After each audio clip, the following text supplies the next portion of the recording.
All right, what's up, everyone? Happy Sunday. I'm going to break down training and nutrition periodization for you guys. I know, Eamon, you were asking a lot of questions around that, so I wanted to break down basically how you structure training, nutrition based on your goals and how it really breaks down almost in the way like seasons would of a sport. So I'm going to open up a PDF right now, and then I will also give you a little bit of visualization of what it looks like on my end when I'm programming for clients. What the nutrition looks like as well. I showed you guys the tracker, but want to take you guys through how that works for someone who is going through a weight loss phase, a muscle building phase, lean gains phase, as you call it. So periodizing basically just means creating intentional blocks of time for training goals or for nutrition goals. So if you've ever just randomly done anything, that would be the opposite of periodization. That would be random inputs, which if you think you have like 10 blocks and you want to build the highest block, if you put them in 10 different areas, you're going to have 10 blocks that are all one block high. Versus if you structure everything, put all 10 blocks on top of each other, then you're going to have a stack of blocks that is 10 blocks high. That's basically what it's like from a fitness standpoint and working towards your goals. And this is how we do it. So first thing I want to do anytime someone has a specific goal is have an awareness phase. And there's three questions that you really got to ask here. One, what is your current physical condition? Because someone might want to go into a weight loss phase and they just simply aren't ready from it from a hormonal and just overall life stressor standpoint. It's just not a good time for it. If you are a good example of this would be an accountant. If you're about to go into busy season, going into some really hard training block or some really crazy weight loss phase, it's probably not the best idea. You're already going to be super taxed, super stressed, and we want to minimize that. You get people that want to put on muscle, but maybe they're at a little bit too high of a body fat percentage, then I would say, hey, we need to do a weight loss phase, get you down within 10 to 15%. Then we go into a lean gain phase. But it really just kind of depends on where you're at with your current physical condition. And then I also want to know, all right, what is your training history? If you're a novice, that's going to look a little bit different than if you're intermediate in terms of how much volume you can handle, how much work you're doing in the gym, what exercises you're doing in the gym, what equipment that you have. So that's going to play a role. And then diet history, I talked about earlier. If you've been dieting recently, you've just been absolutely hammering your metabolism, you might want to take a time and be in a reset phase just to get your hormones, nervous system to resensitize and get back to having a little bit better biofeedback, which I'll get into. But then also understand like what has worked in the past. If things have worked in the past, you know, everyone's going to be individual, but knowing what individually works for you is going to help with adherence. It's going to help get better results for you. So going to jump into training and really think of this as seasons. And these specific seasons are going to be called mesocycles. And these can be anywhere from 2 weeks to multiple months long. But basically, these are blocks of training where we are focusing on hypertrophy, which is going to be building muscle, or focusing on building a little bit more strength. That's going to be an intensity block.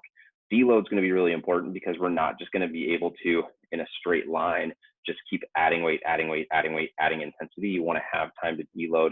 Anyone who's familiar with running or having some sort of race, you're going to have a taper week, really similar concept there. Then you're also going to have an introductory week where if I've got maybe an advanced lifter just blasting you with a whole bunch of volume when you've come from not working out for 2-3 months, right? We're going to want to have a phase of intro weeks. And so what these all look like from a volume standpoint, we're going to be in that hypertrophy range of 6 to 12 reps. We're going to be in an RPE, which is basically, the term is rate of perceived exertion, but that's going to be how hard we're working and getting up close to that point of failure. 7 to 9 basically means you got 7 to 9, or you got 1 to 3 reps left in the tank, whereas intensity, 3 to 6 reps is much more of a strength phase, and we're getting to 8 to 10. So we're either leaving 2, 1, 0 reps in the tank, we're going to failure and maxing out there. Deload, 90% of load, but half of the set, so it's much quicker training sessions. And then that introductory week, we're just, again, coming in with a little bit lighter version of what is about to happen.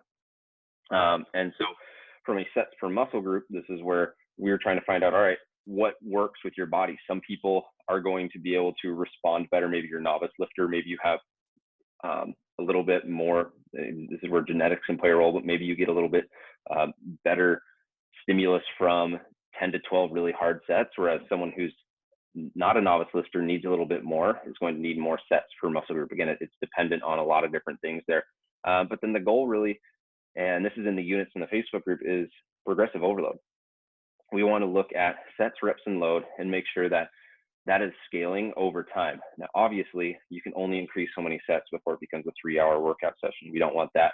We can only do so many reps before our cardio becomes the rate limiter and we're no longer actually able to work. Again, it takes a ton of time as well. And so that's where increasing the load or increasing the intensity and the force at which we're moving that load is really what needs to be improving over time. And it's where a lot of people, and it's not necessarily their fault, but it's just in fitness, a lot of times you see people that they go and do the same thing. They go and do the same weights. They're doing the same class. They're doing the same cycling thing on the Peloton. And there's no progression there. And so the body really isn't asked to grow. The body isn't asked to change because the body's like, great, I can handle this. I'm in homeostasis. I don't need to do anything. And so that's where you see a lot of people plateaus because they lose this element of progression. So jumping into actually going back into that training, I just want to show you guys what this would look like over the course of microcycles. So over the course of some weeks. So this is a client plan right here. So this is a 5-week mesocycle. So within that first week, this would really be a 7 RPE or a 3 rep and reserve. Basically, RPE and rep and reserve are reverses of each other. And what all they basically mean is how much left do you have in the tank? And a novice lifter might not realize what this is. And a more advanced lifter knows like, okay, I could do 2 more. And this is where it's really important to videotape yourself, and why I have clients videotape me, especially their hard sets, so that I can say like, yeah, that was your max, or that was 1, 2, 3 RIR. But over the course of even this week, we're seeing progression where we're going 3 RIR, 2 RIR, 1 RIR. The training and the sessions are remaining the same, but what we're doing within each week is increasing the intensity. We're increasing the sets slightly. So I'm going from maybe 12, 15 sets. All of a sudden we're doing 13, 16 sets, depending on the muscle group. And then we hit this final week where we are going a little bit harder. We are maxing out. But within that, it's really important to also remember, you don't want to be going to failure. You don't want to be maxing out every single time. Your nervous system, the overall stress, that's a lot to recover from. So we're going to follow that up with a deload week where we're cutting things down. And so within this is where you get to the specific exercises. So we've got upper body horizontal. So it's going to be our bench press day.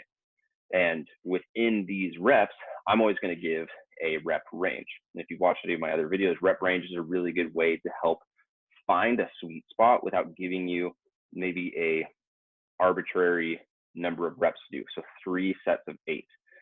That is a different progression. That might be a linear progression. When I'm working with people online, I think this is a little bit easier to find that sweet spot to where, all right, if you can do dumbbell incline press at a weight of 30 pounds for those 3 sets and you hit 12 each time, well, that's a good way of knowing, all right, cool, I should go up in weight up to 35 and get a little bit less reps. That might be 8 or 9, but that way I know that I'm progressing. And so you're progressing within the reps, you're progressing within the weight and the load that you're doing.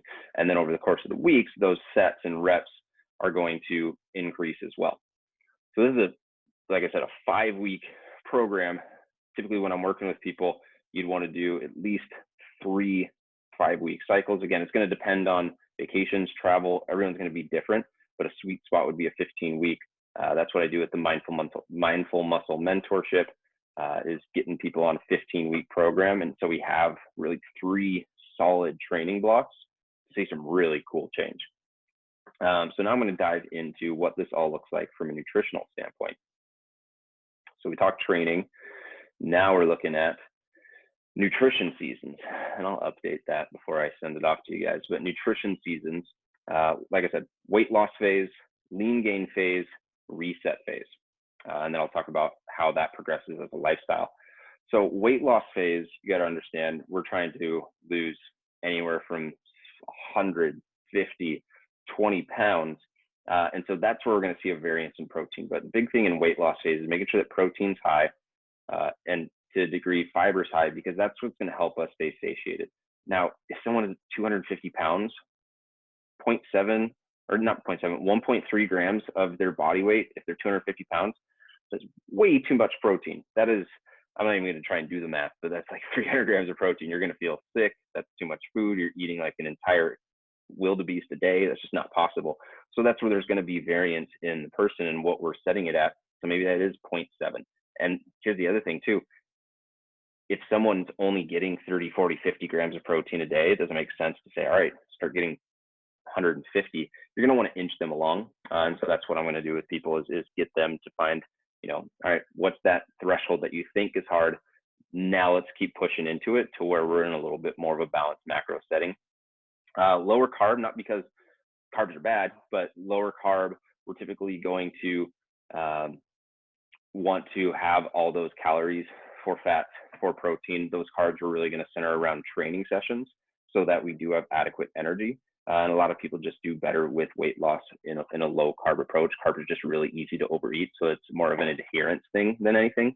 And then fats are going to make the remainder of those calories. If you watch the nutrition tracking video, you see how we set those and how we get from there from a macro standpoint.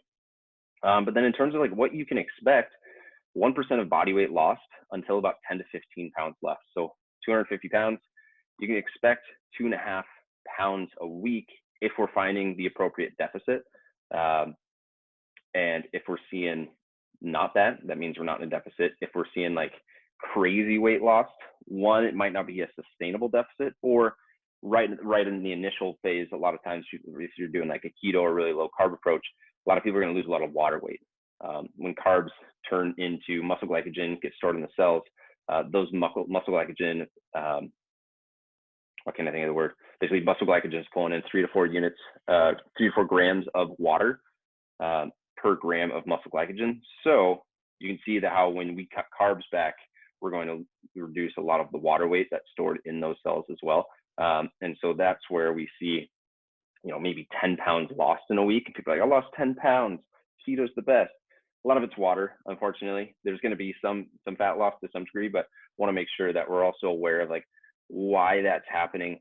And so in order to be really sustainable and smart about this, 1% of body weight's a really good goal to have up until about 10 to 15% left. Then the body's kind of catching on. It's like, all right, we're getting beyond what I want to get in terms of leanness. The body does not want to be, below 10% body fat for men or below 20% body fat for women. It likes to have a little bit more in storage. And so we got to be a little bit more coaxing along as we go into those leaner phases. So when we get to 10 pounds left to lose, you might start to see, all right, 0.5 pound lost a week, 1/4 pound lost a week. And the closer you get to that like crazy ideal leanness, the more likely you are to see a little bit more of like a slower, you're going to see results slower. So then we go to a lean gain phase. And this is where someone's like, I want to put on muscle. There's going to be muscle that's put on. It's a body recomposition when you are losing 50 pounds and heavy and weight training and lifting heavy weights. When we're in this lean gain phase, we're going to want to set protein a little bit more narrow, again, because we're in a weight or a body fat percentage that we really like. We're just wanting to basically build a little bit more, but we want to build responsibly. We don't want to be just adding 30 pounds of junk for 10 pounds of muscle. We want to do this a little bit more strategically. So protein set there, high carb, fat's going to be the remainder. And what we're looking for is 0.25 to 0.75 pound gain per week. So that's not a lot. So if you're saying, all right, I want to put on 5 to 10 pounds of muscle, okay, well, let's say over the course of a month, you're putting on 0.75 pounds. That's going to be, making me do math, 3 pounds a month. Not all of that's going to be muscle. Training's really good. Recovery is really good. And photos and progress measurements look really good. That could be a majority of muscle. But again, you're looking at 3, 4, 5, 6 months to put on that 5 to 10 pounds.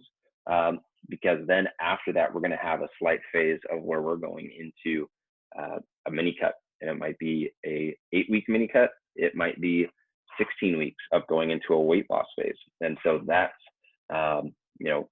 when we're looking at building muscle, and again, this is going to be contingent too on like where you're at in your training.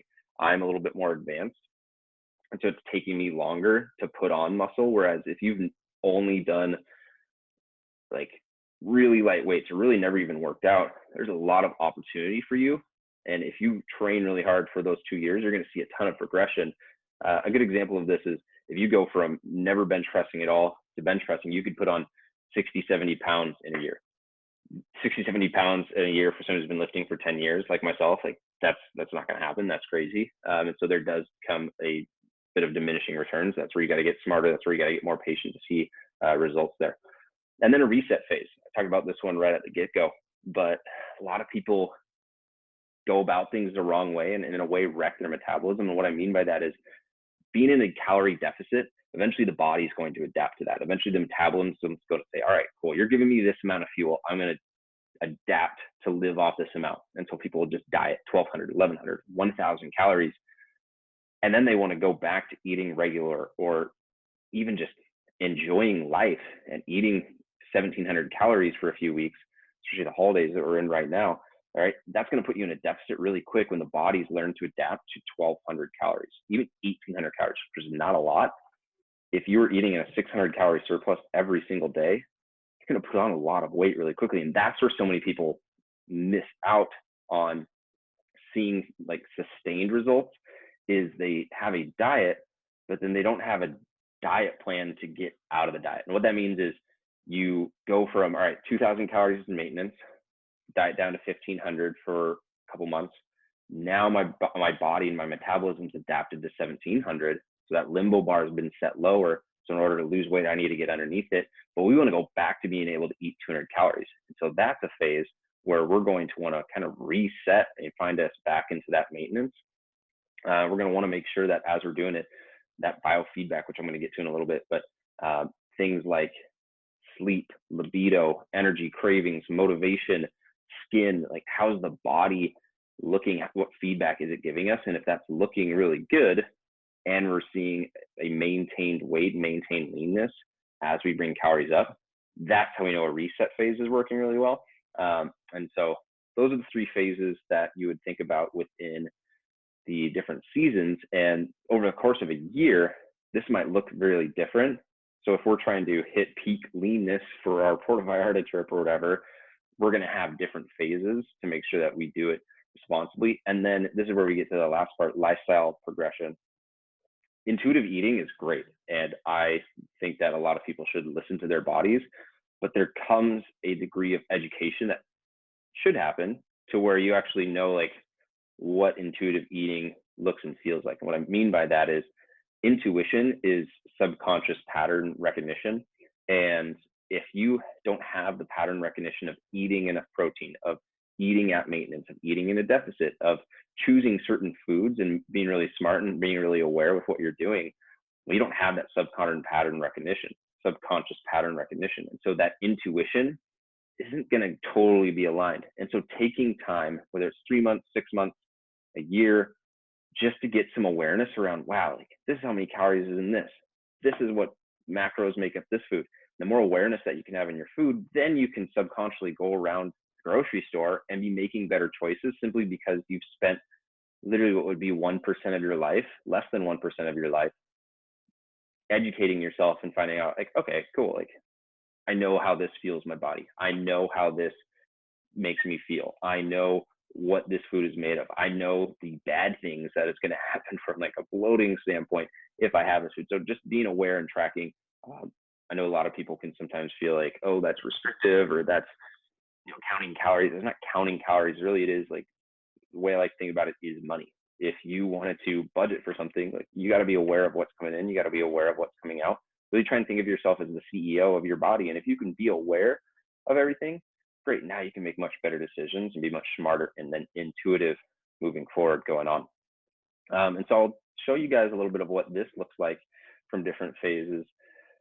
So this is someone that started in November and she came in eating a little bit lower calories. And so we actually took some time bumping her up, trying to get her to a 1,600 level. So she's at 13, 15. Now we get up to 17, closer to 16. And what we were seeing is, all right, weight wasn't really changing, but the whole time, what I was trying to do is get movement to come up. So getting the individual to move a little bit more, see a little bit more activity throughout their day, a little bit more time exercising, because you can be in a weight loss by not moving and eating very little, or you can move more, eat more. So that's what I wanted to try and find with her. And then we got to a point where she thought that if she was having 1,600 calories, like that was way too many. She was never going to lose weight.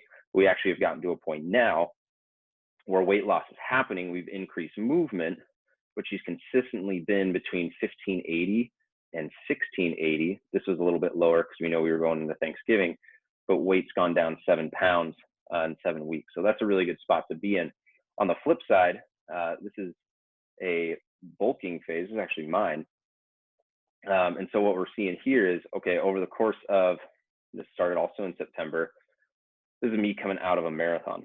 So I wanted to put some more weight back on from kind of feeling like a noodle, losing a lot of strength, losing a lot of muscle, which I needed to in order to run 26 miles the time that I did. So I'm coming in at a weight of 178, and I'm trying to bump calories up. We're looking at protein here, carbs here, fat here, and you can see it started with total kcal goal of 3,000, but as I've put on weight, as I've put on muscle, my activity is really high. So I'm usually walking 15,000 steps a day. So you can see my weight goes 179, 177. We were actually in too much of a deficit. 3,000 calories, believe it or not, was a deficit for me. And so we needed to bump it up. So we bump it up to 3,400. Boom. Now we find that weight gain. Now we're at 34, staying there.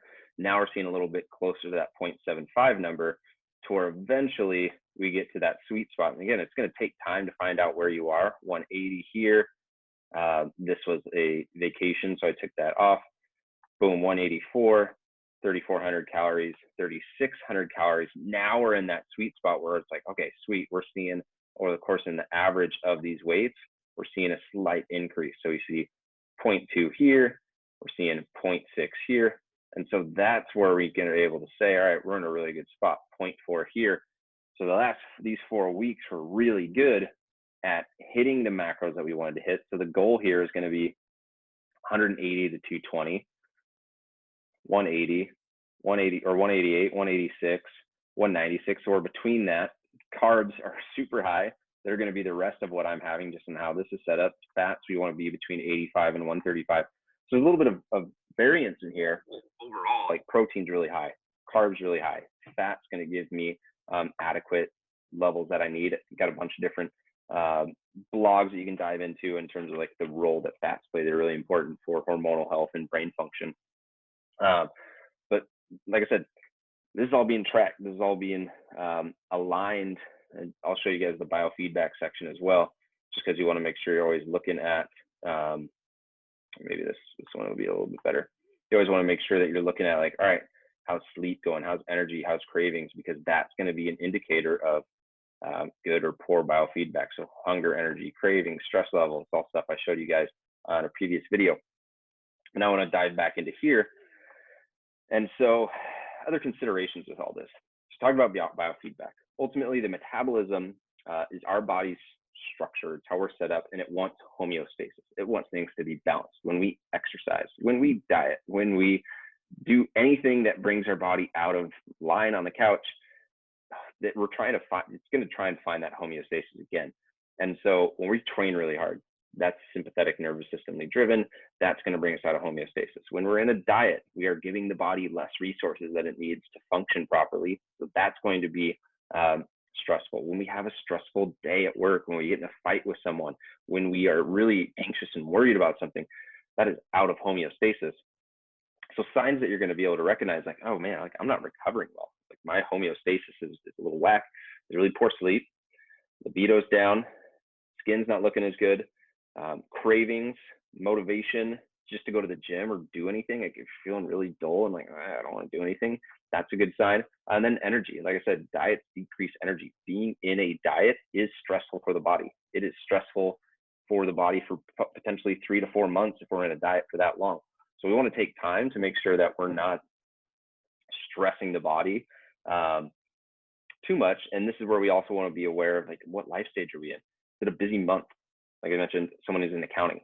You don't want to be pushing the limits from a training and nutrition standpoint if they're already stressed to the max, working 18 hours a day. Is it a busy year? Is it a good time to like go into a crazy diet or do a crazy training plan when you have toddlers? Maybe not. I don't know. I haven't had kids yet, so someone can tell me. But you always want to make sure that you're aware of like, all right, what other factors are happening throughout life and life stage, life stressors, and all those are going to influence what we're trying to do from a training and nutrition standpoint. And a whole nother thing that could be a whole nother, recently just did a small sleep podcast on this, but what is your recovery like?